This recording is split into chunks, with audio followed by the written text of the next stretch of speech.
Très bien, bonjour, mesdemoiselles et mesdames, messieurs. Je suis ravi de vous revoir. Et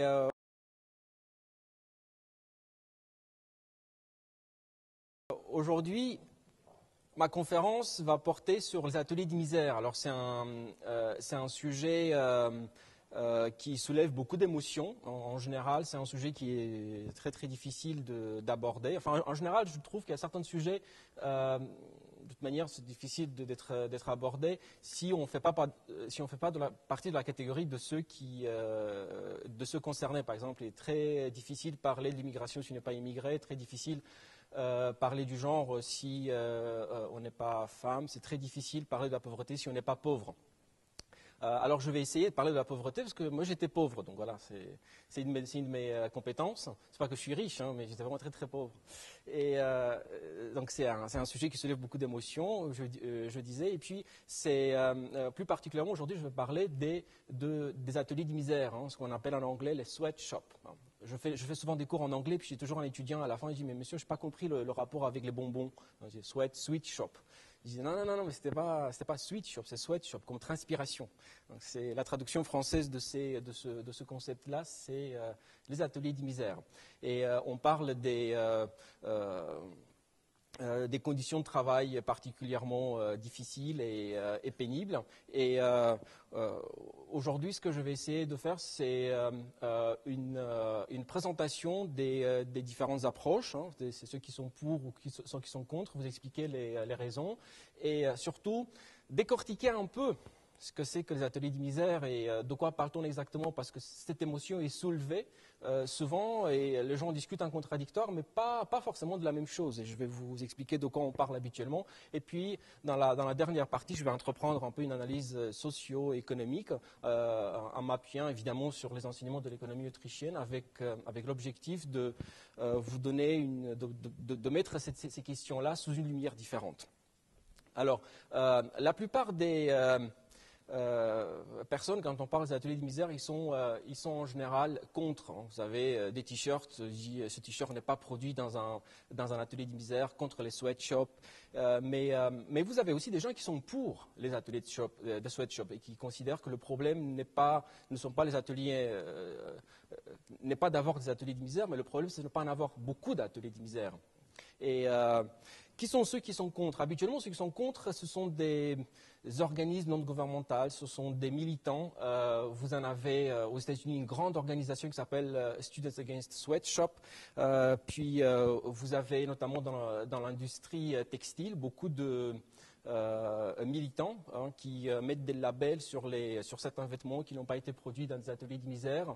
Vous avez d'autres organisations de ce type-là. Puis vous avez des figures comme Michael Moore qui fait des documentaires, des films, qui va interviewer Phil Knight, le directeur de Nike, en lui expliquant que les chaussures Nike sont produites par des gens très pauvres et que cela est très, très malheureux et que Phil Knight devrait changer, donc très, très moralisateur.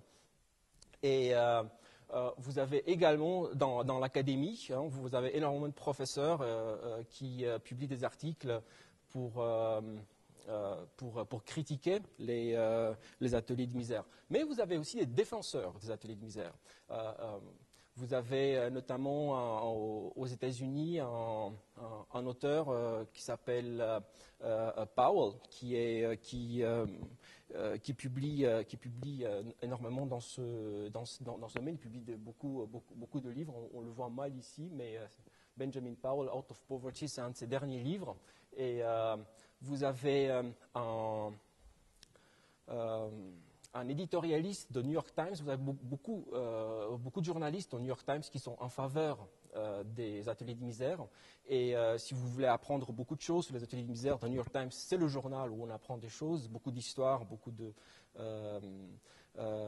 d'exemples concrets, notamment le prix Pulitzer Nicolas Christophe, qui lui-même pense être le seul, hein, comme il dit ici, I'm just about the only person in America who favors sweatshop. Donc il se fait un titre de gloire en disant voilà, je suis un des seuls à défendre les ateliers de misère. Alors évidemment, il n'est pas le seul, comme je disais, Benjamin Powell, et puis beaucoup d'économistes, même des économistes pas tout à fait autrichiens, comme Paul Krugman. Il a écrit quelques éditoriaux en faveur des ateliers de misère, mais il a été pas mal critiqué. Il a réagi en nuançant un peu ses propos, en disant que oui, d'accord, il est pour les ateliers de misère, mais à condition qu'ils soient dans de bonnes conditions. Donc il est d'accord pour les ateliers de misère, mais pas trop de misère non plus. Du coup, il nuance un peu ses propos, mais en général, on a tendance de dire que les militants sont contre et les économistes sont en faveur pour simplifier, caricaturiser la situation. Donc voilà le paysage des ateliers de misère aujourd'hui. Et le véritable problème, en fait, c'est qu'on ne sait pas de quoi on parle. On dit atelier de misère, mais misère à quel point, et puis misère de qui, et dans quel contexte. Alors, moi, j'ai identifié 3 paramètres qui nous permettent de distinguer un atelier de misère d'un atelier de cours. Et un premier élément, c'est le travail forcé. Et un deuxième élément, c'est le travail des enfants. Et un troisième élément, ce qu'on pourrait appeler un travail pénible ou faible rémunération. De longues conditions des heures de travail, de 10 heures par jour, 7 jours par semaine, par exemple. Alors, pour ce qui est du travail forcé, il est très intéressant de voir que finalement, quand on parle de travail forcé, ce ne sont pas les entreprises privées qui sont le plus grand employeur du travail forcé, c'est finalement l'État. Et d'ailleurs, dans les textes de loi de l'Organisation internationale pour le travail, c'est bien spécifié que, à condition que l'État soit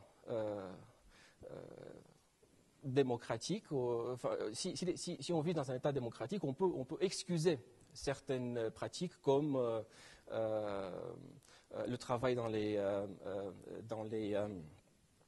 prisons ou comme le service militaire mais dans l'histoire, jusqu'à la Deuxième Guerre mondiale, il y avait beaucoup de travail forcé géré par l'État. Aujourd'hui, on a des pays, et puis après la Deuxième Guerre mondiale, dans les pays du bloc communiste, au sens large, vous aviez beaucoup de camps de travail où les gens étaient obligés de produire des choses et travailler dans des conditions extrêmement difficiles et même être tués, exécutés s'ils n'accomplissaient pas leurs tâches. Aujourd'hui, en Chine, il y a un grand tabou sur les laogai, sur les camps de concentration qui produisent des choses qu'on peut acheter et consommer aujourd'hui. Donc ces gens-là sont obligés de travailler, ils ne peuvent pas quitter leur usine, donc c'est un véritable travail forcé. Mais ce ne sont pas des entreprises privées, c'est l'État chinois qui lui-même organise ce type de travail. Et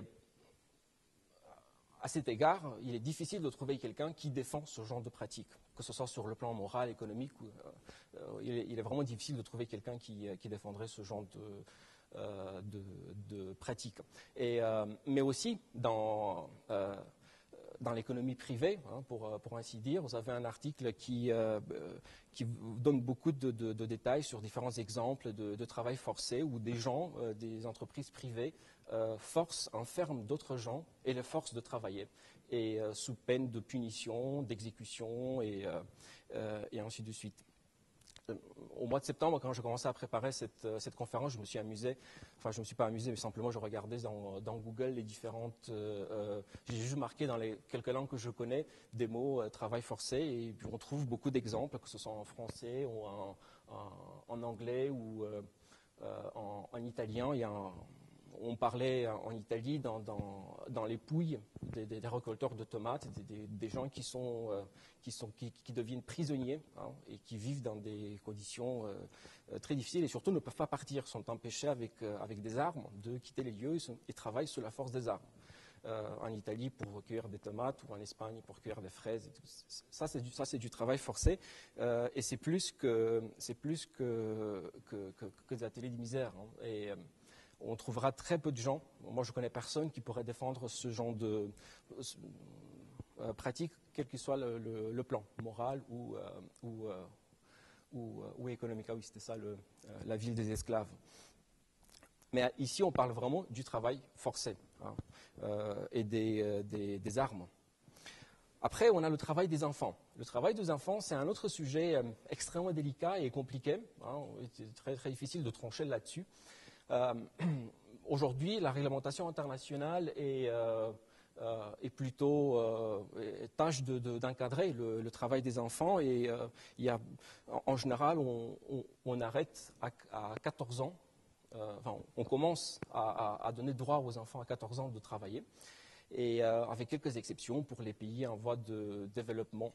Alors, sachant que en Occident, que ce soit aux États-Unis ou en Europe, le travail des enfants a été beaucoup moins encadré jusqu'à la Deuxième Guerre mondiale qu'il ne l'est aujourd'hui pour ces pays en voie de développement. Aux États-Unis, c'est, si je ne m'abuse pas, en 1938, Roosevelt avec la première véritable loi contre le travail des enfants.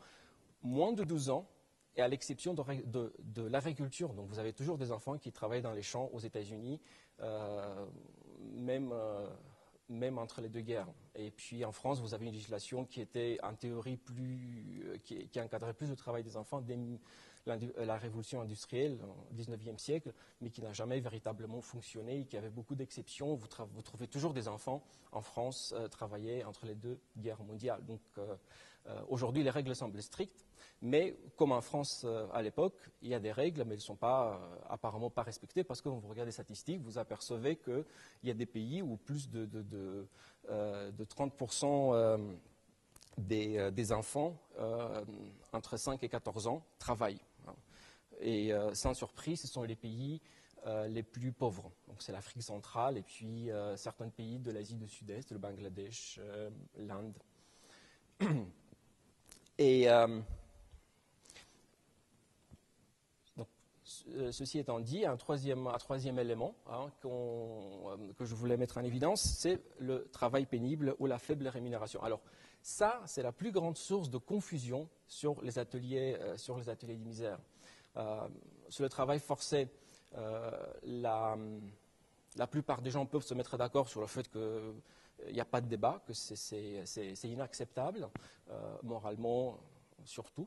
Sur le travail des enfants, les choses peuvent être discutables selon la pénibilité de la tâche, selon l'encadrement des parents et ainsi de suite. Ici, en ce qui concerne le travail pénible, là on a la plus grande confusion. Et les critiques, en réalité, les critiques des ateliers de misère se réfèrent à ça, se réfèrent au travail pénible.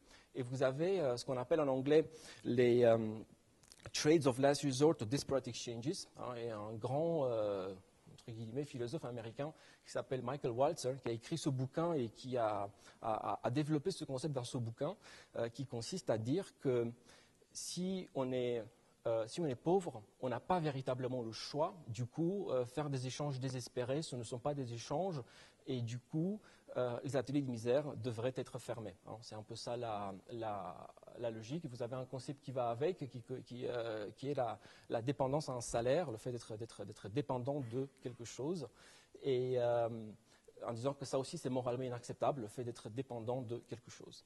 Alors, je pense qu'ici, il y a plusieurs confusions. Une qui est très importante, qui consiste à confondre la liberté avec la nécessité. Ce n'est pas parce que j'ai un mur et je ne peux pas le sauter que je ne suis pas libre. Si on met cette définition de la liberté, si on parle en termes de nécessité, à ce moment-là, dans beaucoup de situations et beaucoup de circonstances, on aurait du mal à faire la distinction entre ce qui est bien et ce qui est mal, si on bascule sur le plan moral. Mais le problème de cette définition surtout, c'est qu'elle ouvre une boîte de Pandore. Si on commence à dire que le travail pénible n'est pas acceptable parce que les échanges ne sont pas des véritables échanges, à ce moment-là, on aura du mal à mettre une véritable limite, à dire à partir de quand le travail devient pénible. Ça devient très arbitraire et c'est source à des confusions. C'est exactement le cas. Donc si on veut éviter ce genre de confusion, il n'y a pas mieux à faire qu'utiliser une limite qui est assez objectivement contrôlable, qui est la violence ou la force, comme je disais. Dès lors qu'on sort du cadre du travail forcé, de la violence, de l'empêchement physique, tout devient flou. il est très difficile de parler de quoi que ce soit. Et c'est le cas aujourd'hui. Donc ça, c'était pour ce qui est des conditions dans lesquelles on peut parler des ateliers de misère. Et puis il y a une dernière chose, c'est que finalement quand on lit les journaux et même les livres, on s'aperçoit que la plus grande critique des ateliers de misère, par exemple comme serait cette grande usine qui emploie 1,5 million de personnes, qui est Foxconn, à plusieurs sites en Chine notamment, une entreprise taïwanaise qui a des sites en Chine, s'appelle Foxconn, et qui produit est un sous-traitant de Apple, entre autres, mais aussi d'autres entreprises électroniques européennes, qui assemblent les choses, assemblent les produits, et notamment les iPhones, iPad, je ne sais pas quoi encore. Et on dit, un véritable problème avec ça, c'est que les gens qui travaillent pour Foxconn, donc pour Apple, un dernier ressort, ne peuvent pas eux-mêmes se payer un iPad ou un iPhone. Mais ça, c'est un argument extrêmement fallacieux. Est-ce qu'on demande aux gens d'Alstom s'ils peuvent se payer un train? Est-ce qu'on demande aux gens de Boeing s'ils peuvent se payer un avion? Non, on ne leur demande pas. Et la logique de l'emploi en économie, c'est précisément de diviser les tâches au niveau du travail, de choisir ce qu'on veut comme travail et être rémunéré selon ses propres souhaits, ainsi de suite. Ne pas s'acheter le produit qu'on fabrique. Si on pouvait s'acheter le produit qu'on fabrique, ce serait quoi l'intérêt de s'engager dans des échanges? Autant vivre en autarcie et faire uniquement ce qu'on peut consommer soi-même. Ça n'a pas de sens comme argument. Et par ailleurs, moi-même, je ne suis pas sûr de pouvoir me payer un iPhone. Donc, beaucoup de gens, il ne faut pas spécialement vivre avec $1 par jour pour ne pas se payer un iPhone. Et puis, après tout, avoir un iPhone, ce n'est pas du tout un objectif dans la vie. Ce n'est pas comme si on pouvait s'acheter un iPhone. Là, tout d'un coup, on n'a plus besoin de rien. J'ai un iPhone, c'est bon. C'est pas si on donnait à tous les employés de Foxconn, on leur donnait un iPhone, je ne pense pas que ça améliorerait beaucoup leurs conditions de vie. Comment? Non, ce n'est pas un ouvrage, c'est un concept. Wage slavery, c'est un concept qui revient dans beaucoup d'ouvrages. Oui. Oui. Mais mon idée, c'est que l'argument est fallacieux. Parce qu'en disant qu'on parle des gens pauvres parce qu'ils ne peuvent pas s'acheter un iPhone. Donc c'est ridicule à plusieurs égards.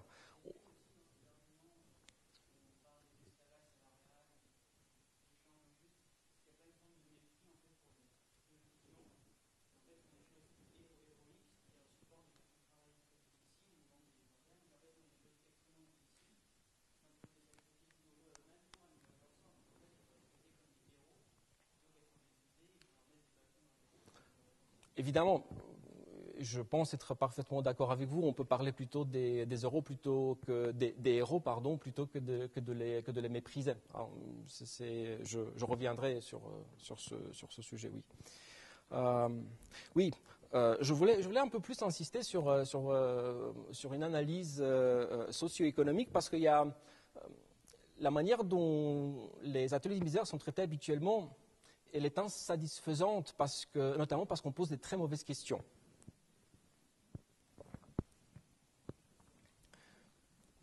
Par exemple, si on part des fondements de l'économie autrichienne, celle que j'ai enseignée dans l'autre cycle il n'y a pas plus tard que quelques heures, sur la préférence démontrée, l'économie autrichienne peut nous éclairer assez facilement sur la question des ateliers de misère. Donc, reprenons Foxconn, une grande entreprise. Imaginez la taille d'une entreprise qui embauche 1,5 million de personnes. C'est simplement énorme. Et du coup, dans la presse, on le voit très mal à cause de la lumière.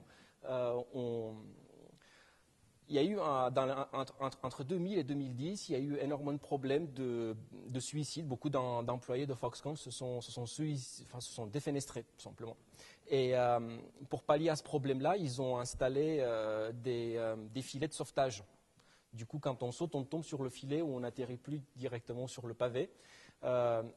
Ça a soulevé le tollé en disant que ce n'est pas la solution d'installer des filets de sauvetage et ensuite de suite. On décrivait les conditions de travail comme étant extrêmement pénibles, des longues heures et sous une cadence infernale. Mais Et c'est certainement vrai. Hein. Personnellement, je ne suis pas allé, donc je n'ai pas à commenter ça. Je me réfère seulement à cette sorte de deuxième degré. Mais ça, c'est ce qu'on voit, mais ce qu'on ne voit pas, enfin, si on le voit, mais on ne le dit pas, ça, c'est ce qu'on dit, cette image-là, c'est ce qu'on ne dit pas. Dès lors qu'il y a une nouvelle commande, là, on parle de, je ne sais plus quoi, de iPad mini, là, on voit des files d'attente interminables devant l'usine. Hein. Ce sont des gens qui souhaitent travailler. Et il démontre en fait, le préférence pour ce travail-là. En toute logique, si quelqu'un souhaite travailler dans des conditions extrêmement pénibles, c'est forcément que les alternatives sont encore pires. Alors, ça ne peut pas être logique. Ces gens qui se suicident vivent dans des conditions très très difficiles, mais il faudrait voir aussi, comme je vous disais, les files d'attente, et puis il faudrait voir d'où ces personnes-là viennent. Et quand on regarde les différents blogs de touristes qui voyagent à travers le monde et qui font des photos de la campagne en Chine, la situation n'est pas gaie. J'ai relevé quelques photos que j'ai trouvées sur des blogs de voyage. On retrouve des enfants dans des champs qui travaillent, on trouve des personnes qui portent des poids très, très importants. Et ce sont ces personnes-là, en fait, de la Chine rurale, qui se dirigent vers les grands centres urbains et qui espèrent des meilleures conditions de vie, toutes choses égales par ailleurs, évidemment, donc des meilleures conditions de vie, pas par rapport à nous, hein, mais par rapport à leurs conditions de vie, d'où ces personnes-là viennent précisément. Donc,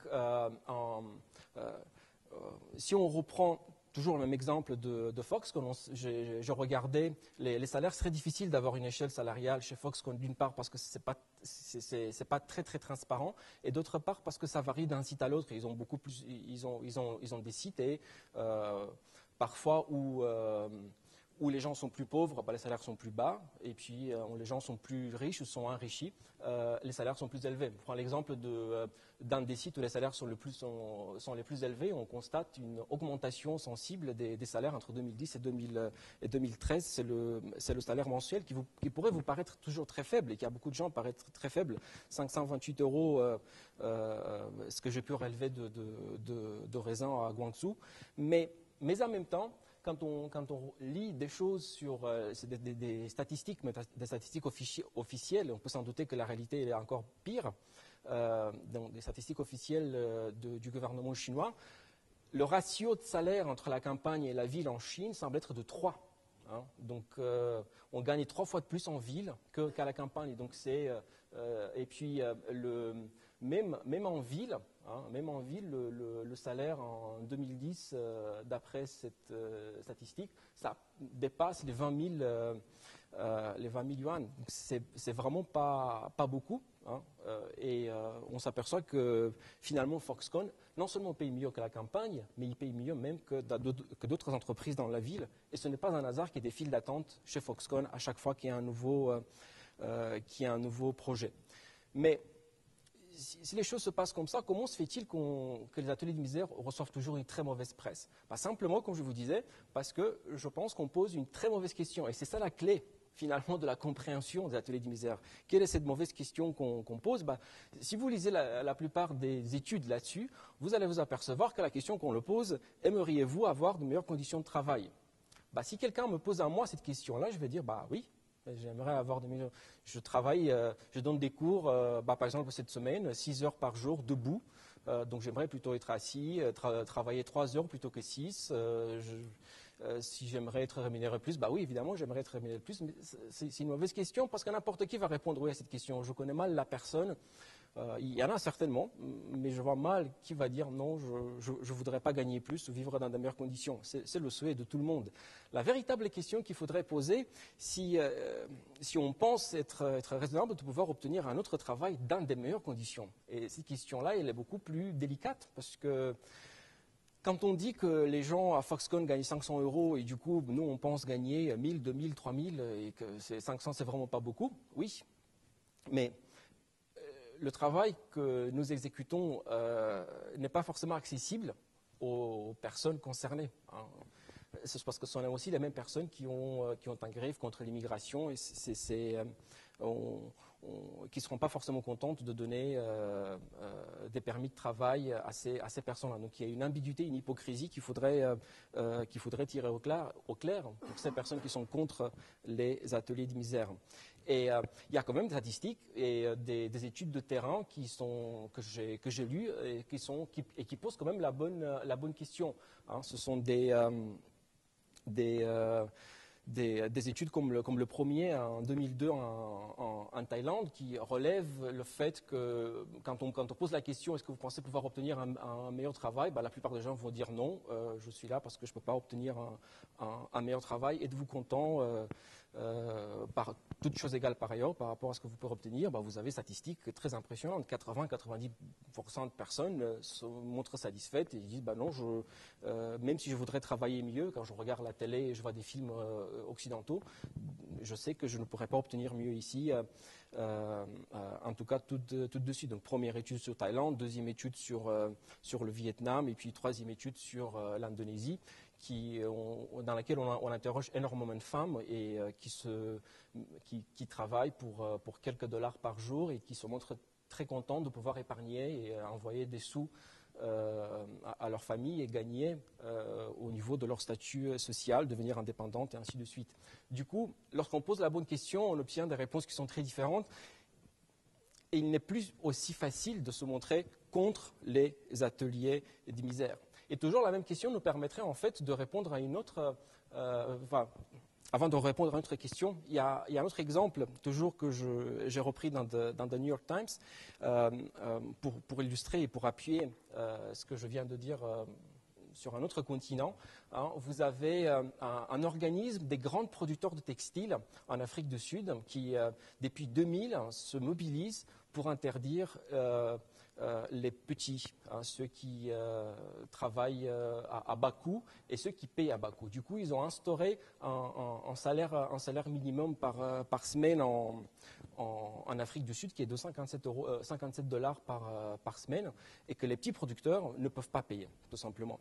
Et c'est très intéressant parce que vous avez un rapport de CDE qui est un think tank local en Afrique du Sud. Et quand on le lit, on comprend la peine de ces petits producteurs, mais surtout des travailleurs. C'est très intéressant ce cas de l'Afrique du Sud parce qu'il y a eu énormément de grèves et révoltes contre le salaire minimum. Donc, des gens qui ont compris que le salaire minimum, qui est au-dessus de ce que leur employeur pourrait leur payer, va les mettre à la rue. Et à la rue, ça voudrait dire des conditions pires que le salaire payé par leur employeur. Donc, ce rapport fait état de 16 000 employés dans 450 entreprises qui se retrouvent à la rue suite à cette nouvelle loi. Et vous avez des articles dans The New York Times de Celia Dagger, c'est une autre journaliste, qui raconte des histoires. Donc, c'est l'histoire d'une dame, donc c'est un cas concret qu'elle relève. Alors, elle était payée 36 $ par semaine, alors que le salaire minimum légal était de 57, comme je viens de le dire. Et elle a été licenciée parce que cette loi qui était en place en 2000 a été véritablement mise en action en 2010. Du coup, depuis 2010, cette personne-là se retrouvait à chercher un autre emploi. Et du coup, elle a un autre emploi, qui était son emploi précédent. Et son emploi précédent lui apporte 14 $ par mois pour chacun de ses 5 enfants qu'elle doit garder. Alors, ce qui se passe, c'est qu'elle travaille de 6 h du matin jusqu'à 18 h, donc ça lui fait 12 heures de travail contre 8 ou 10 qu'elle avait avant. Et ça lui fait un salaire, 14 fois 4, ça lui fait un salaire 2 fois inférieur à celui qu'elle avait, aussi mal payé et aussi inférieur au salaire minimum. Elle fait partie des personnes qui ont protesté contre le salaire minimum et du coup la fermeture de son propre usine. Et ceci est un exemple, mais si vous lisez The New York Times, vous allez en retrouver d'autres. Alors je disais que la question mentionnée précédemment, la mauvaise ou la bonne question mentionnée précédemment, débouche sur une autre question qui est encore plus intéressante. Qu'est-ce qui se passe en fait si on ferme les ateliers de misère? Ceci en est un exemple, mais un autre exemple encore plus discuté et plus connu. Non, je me suis trompé encore avant de discuter cette question-là. Je voulais simplement vous montrer qu'on parle d'Afrique du Sud, on parle de Chine, mais en réalité, c'est aussi en Union européenne que ça se passe. L'exemple que j'ai soulevé, ça se passe en ce moment même en Pologne. Donc vous avez Amazon qui a des usines en Allemagne et se retrouve sous la pression des syndicats pour augmenter le salaire qui est actuellement 10 euros par heure. C'est à côté de Leipzig. Et alors ce qui se passe, c'est qu'ils ont décidé de construire des usines en Pologne où le salaire serait de 3 euros par heure. Donc ça veut dire seulement à 2 ou 3 heures de l'endroit où ils sont actuellement. Donc pour eux, ça ne change pas grand-chose, sauf que le salaire il est beaucoup plus faible, donc ils pourront poursuivre leurs affaires plus facilement. Et il y a eu toute une tollée.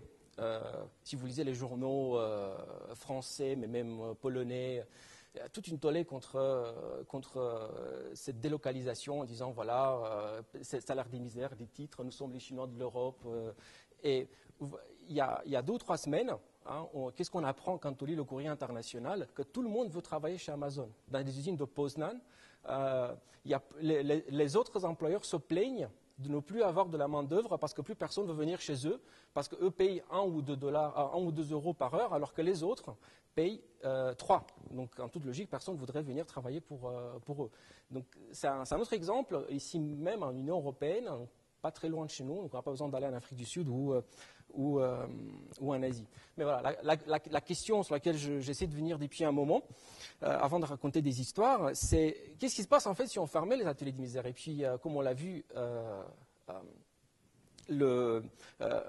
cela ne ferait qu'empirer les conditions. Et puis, il y a un autre exemple qui est vraiment l'exemple qui est le plus souvent cité, c'est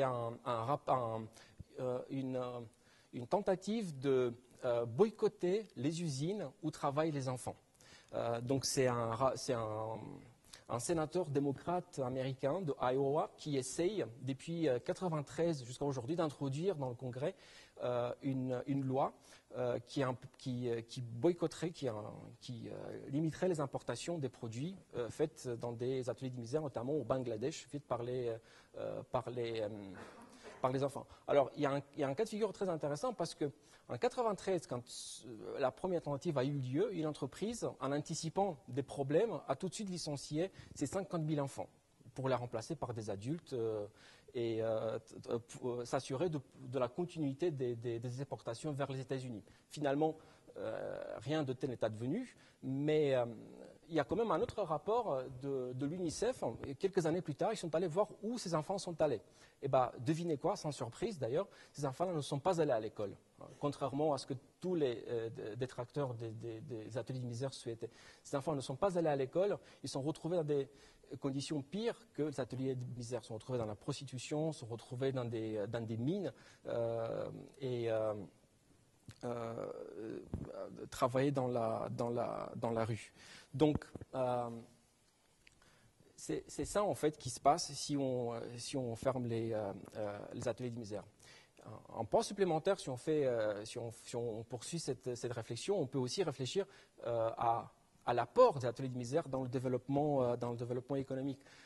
Plusieurs statistiques nous permettent de montrer dans le monde où est-ce que la pauvreté a plus ou moins augmenté, et on s'aperçoit que finalement c'est en Afrique subsaharienne où la pauvreté a stagné, voire un peu augmenté, alors que l'Asie du Sud-Est elle est tombée en flèche. Et vous avez plusieurs études dans différents journaux, pas forcément des économistes autrichiens, qui travaillent avec des statistiques qui valent ce qu'ils valent, mais qui nous donnent quand même des indices de ce type-là. Et il est très intéressant de comparer quand on parle de l'Asie du Sud-Est, parce que tout n'est pas pareil. Il est très intéressant de comparer 2 cas de figure. Parce que si vous réfléchissez, personne jeune comme moi, on peut demander à personnes plus âgées, ou personnes plus âgées le savent elles-mêmes, où étaient les ateliers de misère dans les années 60 aujourd'hui on parle de Bangladesh, mais de l'Inde, ou de Chine, mais si on devait réfléchir aux années 60, où étaient ces ateliers de misère? Eh bien, ces ateliers de misère étaient à Singapour, à Hong Kong, au Japon, en Corée du Sud. C'était là où on produisait des textiles, et puis par la suite, à partir des années 80, de l'électronique, des gadgets pas chers. Eh bien, c'est très intéressant parce que juste après-guerre, en 1940, ces pays-là avaient un développement économique et des revenus à peu près semblables. Mais si on avance, au fur et à mesure, on s'aperçoit qu'il y a augmentation de la richesse dans ces 4 pays, si on les compare avec avec les 3 autres, Bangladesh, Inde et Sri Lanka. Et vous savez quoi, en termes de législation, eh ben, c'est Sri Lanka, c'est l'Inde qui avait des législations encore plus fortes contre le travail des enfants. Au Singapour, en Corée du Sud, à Hong Kong, la législation était extrêmement indulgente avec le travail des enfants et avec le salaire minimum, il n'y avait pas la possibilité de former des syndicats et ainsi de suite. Ça ne veut pas dire que la vie était facile pour les gens habitant à Taïwan, au Japon ou en Corée. Si on compare aussi l'évolution des salaires en dollars courants, à Taïwan, on est parti entre 75 à 90 pour arriver dans les années 80 à 325 par exemple. Et puis si on poursuit depuis les années 80, on constate aussi une augmentation. Mais les conditions de vie des gens à Singapour n'étaient pas des meilleures. Prenons l'exemple de Corée du Sud et Singapour pour mentionner 2. Et quand on lit le texte de loi de 1953, on s'aperçoit qu'aujourd'hui, ce texte de loi ne pourrait pas avoir lieu, on serait considéré comme exploitant les moins bien lotis. Ces gens travaillaient 48 heures. Et ils avaient droit à 12 heures supplémentaires par semaine. Donc potentiellement, ils pouvaient travailler 60 heures par semaine et la plupart le faisaient. Il n'y avait pas de limite à licencier. On pouvait être licencié d'une heure à l'autre. Et on pouvait embaucher des personnes juste pour 1 heure, juste pour 2 heures, juste pour une tâche qu'on avait. Donc le cadre légal était extrêmement flexible et d'après les standards d'aujourd'hui complètement inadmissible. Mais ce sont précisément ces conditions-là pénibles qui ont permis, en espace d'une génération de 30 ans, 40 ans, 50 ans, un développement économique sans précédent. Pareil, on peut comparer ça avec Singapour. Quand on lit The Straits Times de l'époque, on s'aperçoit de toutes les règles qui étaient en place. Et je mentionne le cas de Singapour, c'est aussi valable pour tous les autres pays qui ont décollé, Hong Kong et Taïwan. Ce n'est pas seulement évidemment les ateliers de misère, mais c'est aussi un cadre fiscal plus attractif, c'est aussi une stabilité, des droits de propriété, une garantie des droits de propriété, une stabilité législative, les lois ne changeaient pas tous les jours, et comme je disais, mais surtout une flexibilité au niveau du travail. La crise des années 80 a vu les salaires chuter dans ces pays-là pour redémarrer plus tard, et c'est précisément ça qui leur a permis de survivre. Pareil, à Singapour, les gens travaillaient 44 heures légalement, plus 12 heures supplémentaires. Ils avaient droit à ça par semaine. Et la plupart le faisaient. Alors, j'ai lu ce livre qui est passionnant, qui s'appelle « Les histoires de Singapour », où les gens racontent comment ils vivaient dans les années 60 et 70. Et ce n'était pas plus gai que les gens qui vivent aujourd'hui en Bangladesh ou en Afrique subsaharienne, toutes choses égales par ailleurs. Des conditions extrêmement dures. Les gens, malgré un travail continu et constant, n'avaient pas accès au confort qu'on pourrait identifier aujourd'hui, ou pourrait espérer avoir aujourd'hui. Donc tout ça pour dire que les choses ne se font pas ni par le décret. Alors, on ne peut pas décréter s'enrichir, ça n'a jamais marché. Et puis, introduire sous le prétexte de protéger les moins bien lotis d'une législation, comme le salaire minimum et puis d'autres lois de ce type-là, ces lois n'auront qu'un effet boomerang, en fait, ne se retourneront que précisément contre ces gens qui sont censés d'être protégés.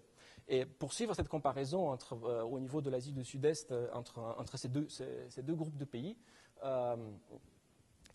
on peut retrouver dans les journaux d'Inde et de Bangladesh récemment des conflits de travail extrêmement violents. Donc, à Singapour, les grèves étaient inexistantes.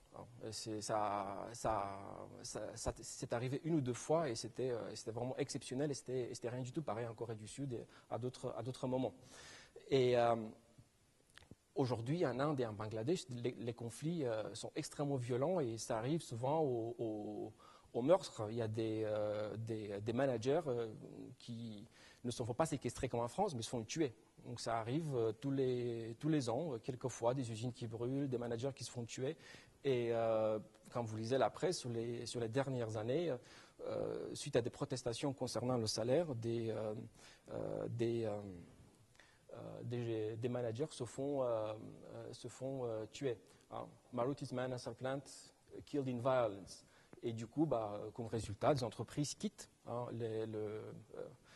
quittent les lieux. Et c'est la même chose en Bangladesh. Vous avez des violences inouïes dans tous les secteurs d'activité. Et le résultat, aujourd'hui, n'est pas meilleur. Donc, vous vous retrouvez en Bangladesh et en Inde avec une législation extrêmement rigide au niveau de l'emploi. Et du coup, vous vous retrouvez aussi avec un taux de pauvreté qui non seulement ne baisse pas, mais continue d'augmenter. En prenant le Bangladesh, et la statistique qui vit avec $2 par jour, c'est $60 par mois, vous imaginez, et vous apercevez qu'il y a 75% de la population qui vit dans ces conditions. Et avec $4, quand vous augmentez $4, vous apercevez que quasiment tout le monde vit avec $4 par jour à Singapour. De nouveau, les statistiques valent ce qu'elles valent, ne sont pas loi, mais ça nous donne quand même des indices sur l'issue des conflits de travail, et ça nous donne aussi des indices sur la pertinence d'un cadre législatif de ce type-là. Alors, je tiens aussi à préciser que, je l'avais fait, mais je tiens à réitérer que les ateliers de misère et les salaires faibles ne suffisent pas pour une économie de décoller, pour les gens s'enrichir. C'est tout un cadre, et notamment un cadre fiscal très avantageux. Il y a des tentatives dans certains pays, comme en Bangladesh. Le Bangladesh, ils ont des zones, ils appellent ça des zones franches. Ça porte différents noms. Il y a une dizaine de noms qui sont souvent utilisés. Donc vous avez des zones où les lois du pays ne s'appliquent pas. Et du coup, évidemment, les résultats sont évidents en termes de salaire. C'est précisément dans ces zones-là où on gagnait plus. Donc, tandis qu'au niveau national, on peut gagner 27, dans ces zones-là, on gagne 38 et ainsi de suite, à tous les niveaux. Et le problème avec Bangladesh et Inde en particulier, c'est aussi la gestion de ces zones. D'une part, parce que ce sont des zones isolées. On construit des enclaves avec des frontières, avec une police à la frontière, sans pour autant avoir un cadre législatif qui est favorable aux affaires et avoir une infrastructure qui est valable aux affaires. Je regardais sur les zones en Bangladesh, sur les zones franches en Bangladesh, les délais d'exportation peuvent atteindre un mois. Tandis qu'à Singapour, à Hong Kong, les choses peuvent se passer un jour à 3 jours pour exporter le produit qui vient juste d'être fini.